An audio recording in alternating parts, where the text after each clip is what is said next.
اعوذ باللہ من الشیطان الرجیم بسم اللہ الرحمن الرحیم۔ لائف ویو ود اسرار قریشی کی اگلی نشست کے ساتھ میں حاضر ہوں۔ بارے کووڈ کا کچھ بیان ہو جائے۔ ہماری ساری طرف کئی عرصے سے یہ مسائل چل رہے ہیں اور اس پہ بہت گفتگو ہو چکی ہے، بہت کچھ لکھا جا چکا ہے، بہت کچھ کہا جا چکا ہے، سبھی کچھ ریلیونٹ ہے۔ اس میں سے ہر کسی کو جو جس طرح سے سمجھ آیا اس نے اس پہ بات کر لی ہے۔ کچھ بہت ٹیکنالوجی ریلیٹڈ گفتگو ہے، کچھ ایکیوزیشنز بھی ہیں، الزامات بھی ہیں بہت طرح کے جو شروع دن سے شروع ہیں ایکچولی، اور وہ انٹرنیشنلی ہیں، وہ ہمارے ہاں تو بعد میں پہنچے ہیں۔ وہ انٹرنیشنلی کچھ کانسپریسی تھیوریز اور اس طرح کی چیزیں چلے جا رہی ہیں۔ واللہ عالم کون سی بات کتنی صحیح ہے اور کتنی نہیں ہے، لیکن جب کوئی بات چلتی ہے تو شاید کہیں نہ کہیں کوئی رائے کا ذرہ اس میں کوئی شاید کوئی ٹروتھ کا ہوتا ہے جس کے ارد گرد پہ بہت کچھ بلڈ ہو جاتا ہے اور وہ سمجھ نہیں آتا۔ میں اس پہ 3 نشستوں میں بات کرنا چاہوں گا اور میں ایک خاص اینگل سے گفتگو رکھنا چاہوں گا۔ میں کوئی آپ کو طبی مشورہ نہیں دوں گا، نہ میں آپ سے یہ کہوں گا فلاں دوائی کھائیے، نہ میں آپ کو یہ بتاؤں گا کہ دنیا میں کون سی نئی ریسرچ آ گئی ہے اس پہ، نہ میں یہ بتاؤں گا کہ کون سی جڑی بوٹیاں اب زیادہ بہتر ہیں کھانی۔ وہ بہت کچھ لوگوں نے کہہ دیا ہے، بہت کچھ اس میں سے صحیح بھی ہے، جو آپ کے جی کو اچھا لگتا ہے وہ کر لیجئے۔ اور جہاں تک دوائیوں کا تعلق ہے سو وہ بہرحال I think we should leave it to the more qualified people جو اس پہ بتا سکیں کہ کیا کرنا چاہیے۔ ہم نے تو جس طرح سے بھی ایز اے کامن پرسن، ایک عام آدمی کی طرح جس طرح ہم نے کرونا کو پایا، میں تو اس کا ذکر کرنا چاہتا ہوں۔ ہمارا کنفیوژن یہ ہے ایک عام آدمی کے ہوتے ہوئے، ہمارے ایک عام آدمی کی حیثیت میں، کہ کرونا کس کو ہوگا ہم نہیں جانتے، کیونکہ جتنے ہمارے اندازے اور قیافے ہیں وہ سارے غلط ثابت ہوئے جا رہے ہیں۔ ہمیں یہ نہیں پتہ کہ یہ ینگ لوگوں کو ہوگا، یہ بوڑھے لوگوں کو ہوگا، یہ ان کو ہوگا جن میں آلریڈی کوئی ڈائبٹیز، بلڈ پریشر ٹائپ کی بیماری چل رہی ہے، یا انٹائرلی صحت مند لوگوں کو ہو جائے گا۔ پھر ہم یہ نہیں جانتے، ابھی تک کوئی ایسا ٹرینڈ نہیں اسٹیبلش کر پائے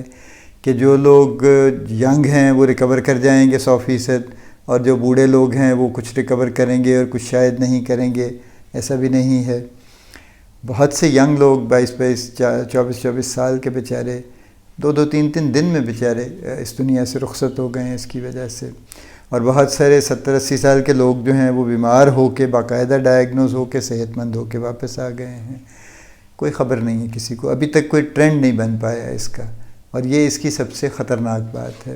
کیونکہ جس بیماری کا پتہ چل جائے نا، جیسے ڈائبٹیز کا پتہ ہے 4-5 فیکٹرز ہیں، ہارٹ اٹیک جس کو ہونا ہے 4-5 فیکٹرز کا پتہ ہے، اور میجورٹی پیشنٹس میں وہ ریپلیکیٹ ہوتا ہے۔ کسی میں کوئی آل آف اے سڈن کوئی بالکل ہی ڈیفرنٹ کیس نکل آئے تو وہ آؤٹ لائر جس کو کہتے ہیں وہ نکل آئے تو وہ الگ بات ہے، ورنہ جنرلی اس ٹرینڈ کو فالو ہو رہا ہوتا ہے۔ کوئی اس کا ٹرینڈ نہیں ہے، کسی کو نہیں پتہ کہ کہاں سے یہ لگے گا، کہاں سے ہم انفیکٹ ہو جائیں گے، کسی کیریئر سے ہوں گے، کسی بظاہر ٹھیک ٹھاک بندے سے ہو جائیں گے، اور ہم خود آلریڈی کیریئر ہیں یا نہیں ہیں، کیا ہم آلریڈی انفیکٹ ہو چکے ہیں یا ابھی ہونے والے ہیں۔ یہ سارے معاملات ایسے ہیں جن کے اوپر سوال ہی سوال ہیں، اور ایک عام آدمی کی حیثیت سے ہمارے پاس ان کا جواب نہیں ہے، کسی کے پاس نہیں ہے۔ ہر کوئی کسی ایک حصے پہ کچھ گفتگو کرتا ہے اور وہ اس کے حساب سے کچھ نہ کچھ اپنا جو اس کو سمجھ آتا ہے وہ کہہ دیتا ہے۔ میں بہرحال کوئی سٹیٹمنٹ اس پہ نہیں آپ کے سامنے پیش کر رہا ہوں۔ میں جب نیا مینیجر بنا تو ٹریننگ ظاہر ہے کئی طرح کی ہمیں دلوائی گئیں تاکہ ہمیں کوئی مینیجر بننے کی کوئی توفیق ہو جائے، کچھ سمجھ آ جائے کیسے بنتے ہیں۔ ایک اس میں سے سینڈوچ ٹیکنیک کہلاتی تھی۔ سینڈوچ ٹیکنیک استعمال ہوتی تھی جب ہم کسی یعنی ٹیم ممبر کو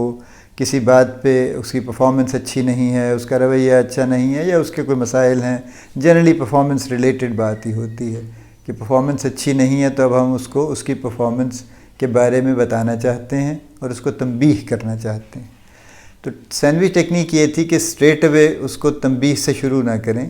بلکہ پہلی جیسے سینڈوچ میں ایک اوپر نیچے ایک سلائس ہوتا ہے، درمیان میں وہ مرچوں والی پیٹی ہوتی ہے، تو پہلے ایک سلائس رکھیں جو بلینڈ ہوگا، جس میں کوئی سختی نہیں ہوگی، پھر اس کے اوپر آپ وہ اصل بات رکھیں جو پیٹی ہے اس کی، جس میں اصل میں جو تکلیف دہ بات ہوگی، اور اس کے اوپر پھر اینڈ پہ پھر ایک سلائس رکھتے ہیں تاکہ وہ ایک سینڈوچ بن جائے اور اس کی سختی اس کو اس طرح سے محسوس نہ ہو، لیکن اس کو بات سمجھ آ جائے کہ کیا کہا جا رہا ہے۔ سو میں اس کو ریکال کرتے ہوئے اپنی جو کرونا سے گفتگو ہے وہ میں اسی طرح سے کرنا چاہوں گا۔ تو یہ پہلا سلائس ہے، بیسیکلی پیٹی اگلی نشست میں آئے گی۔ دیکھیے، وہ بہت زمانہ پہلے جب شاعری پڑھنے کا بہت شوق تھا تو مصطفیٰ زیدی بھی ایک بڑا نام تھے، آلدو وہ کچھ چونکہ ذرا تھوڑے لیس دین ڈیزائربل سرکمسٹانسز میں ان کی ڈیتھ ہوئی، اور اس کے بعد وہ سرخیاں بنیں اور بہت کچھ گفتگو ہوئی اس پہ، تو ان کا جو ادبی قد تھا، جو مقام تھا، وہ کہیں غالباً ادھر ادھر ہو گیا۔ مجھے یاد پڑتا ہے ایک مجموعہ اس زمانے میں ان کا گریبان کے نام سے چھپا تھا، کئی اچھی چیزیں تھیں اس میں، وہ حالات حاضرہ سے ریلیٹڈ بھی تھیں اور ان کے اپنے بارے میں بھی تھیں۔ It was a bold poetry بھی تھی تھوڑی اس میں ان کی اپنے بارے میں، اور کچھ جیسے عام شاعری ہوا کرتی ہے وہ بھی تھی۔ ایک شعر اس میں سے ایسا تھا جو آج تک میرے اور بھی دو چار دوستوں کے سر کے ساتھ چپکا ہوا ہے، اور وہ ہماری جان نہیں چھوڑتا، یاد آتا ہے بار بار۔ شعر تھا کہ غم دوراں نے بھی سیکھے غم جانا کے چلن، غم دوراں نے بھی سیکھے غم جانا کے چلن۔ غم دوراں تو یہی ہے جو دنیا کے غم ہیں طرح طرح کے، اور بظاہر پریڈکٹیبل ہی ہوتے ہیں، جیسے ہوتے ہیں پتہ ہی ہوتا ہے کیا چل رہا ہے۔ غم جانا جو ظاہر ہے جو دل کے معاملات ہیں ان کے، تو غم دوراں نے بھی سیکھے غم جانا کے چلن، وہی سوچی ہوئی چالیں وہی بے ساختہ پن۔ یہ لائن بڑے کمال کی ہے کہ یعنی غم جانا جو ہے وہ بظاہر لگتا ہے کہ شاید اچانک کچھ ہو گیا ہے، لیکن وہی سوچی ہوئی چالیں اور اسی بے ساختہ پن کے ساتھ وہ ادا ہو جاتی ہیں۔ اس شعر میں بڑی گہرائی، آپ اس کو جتنے مرضی معاملات پہ پھیلا لیجئے، اپلائی کر لیجئے، it will always come true in a lot of situations. Actually corona بھی ایسا ہی ہے کہ غم دوراں نے بھی سیکھے غم جانا کے چلن، وہی سوچی ہوئی چالیں وہی بے ساختہ پن۔ ہمیں نہیں پتہ، ہمارے سامنے تو ہر چیز اچانک ہی ہو رہی ہے، اب اس کے پیچھے کس کی کتنی تیاری تھی